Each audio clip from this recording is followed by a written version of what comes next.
just heard oral arguments for one of the most important cases in U.S. history, the case of freedom of speech for government employees, this fundamental protection of political affiliation and free speech. It's rigorous debate, rigorous questions asked from both sides.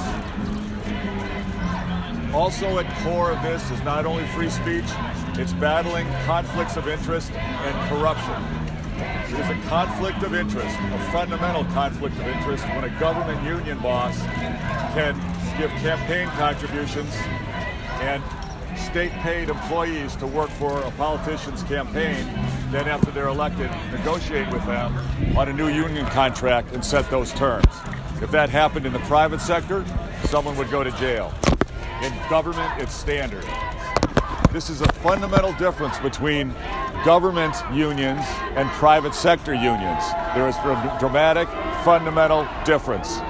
In the private sector, there is not an issue of political activity.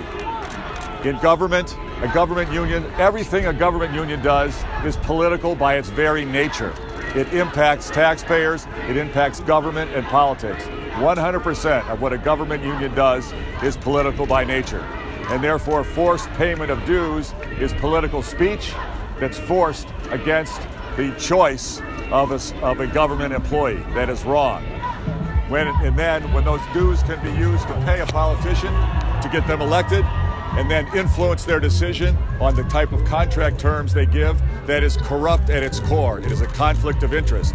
Even President Franklin Delano Roosevelt, who was a strong advocate for collective bargaining rights, strong advocate for unions, he was uncomfortable. He was against the power of government unions. They are fundamentally different than in the private sector. When they have unfettered power, it is contrary to the public good. It is contrary to the interests of the people of America. That's what's at stake in this case, and that's why I hope and believe that Mark Janus will prevail in a case that I originally brought as the governor of Illinois. I filed this case against AFSCME in February of 2015 because I saw it as a free speech issue and a anti-corruption issue, a fight against conflict of interest. That's what's at stake, and I hope and believe we will prevail. Governor, what would happen to unions in your state? If you look at the cameras when you answer, what would happen to unions in your state if your side wins?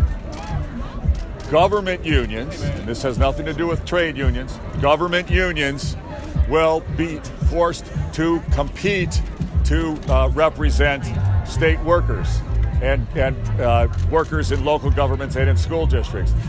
The workers will no longer be forced to join the union and pay any union dues. So they will have to make their case to the employees whether they should be represented by them or not. But is there any way this won't weaken the public sector unions?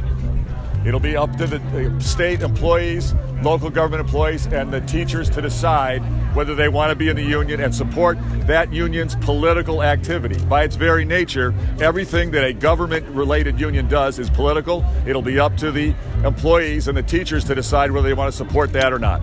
Don't you make a distinction? You're not making a distinction that the union does between fees to cover the contract negotiation costs and dues. Why are you using the word dues when the legal issue is over fees? Any payment to a government union by its very nature is political. All that government unions do, every union that impacts taxpayers, 100% of what they do is political by its very nature. It impacts government, it impacts taxpayers, it impacts government policy. So that is everything they do is political speech in a government union. That's why forced payment of any types of dues, any types of fees, is violation of free speech and political affiliation. But isn't this just, you have a political agenda, you're well known, and for years just to bust the unions in Illinois. That's not true at all. That's not true at all. I represent all the people of Illinois. Franklin Delano Roosevelt, who was a passionate believer in collective bargaining, a passionate believer in unions, was against government unions. They are fundamentally different than private trade sector unions. Fundamentally different. And government unions are organized against the interest of the common good. This is the issue. It's a conflict of interest. And when a government union boss can give campaign cash to get a politician elected and then sit across the table from them after they're elected and negotiate terms, that's a conflict. It's in fact a bribe. And if that happened in the private sector, someone would go to jail. But in government, we accept it as being standard. Governor, in the What there should not be is unfettered, forced power. Unfettered power does not work. Are you opposed to a single Thanks very much, bargaining everybody. agent? Governor.